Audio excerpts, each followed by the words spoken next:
வெண்பருத்தி நூலெடுத்து வாய் வெடிச்ச பூவெடுத்து நான் அணிஞ்சிட தொடுத்து வச்ச நடினமான மாலை இது.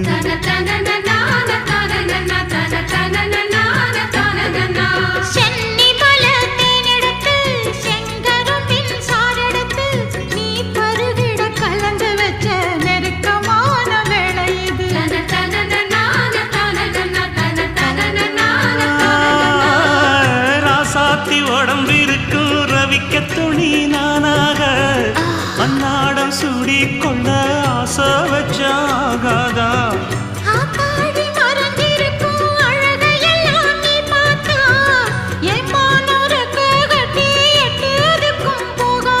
அடிச்சீனி சக்கரையே எட்டி நீயும் நிக்கிறியே நான் ஏங்கி ஏங்கி பார்க்கிற போறாங்க.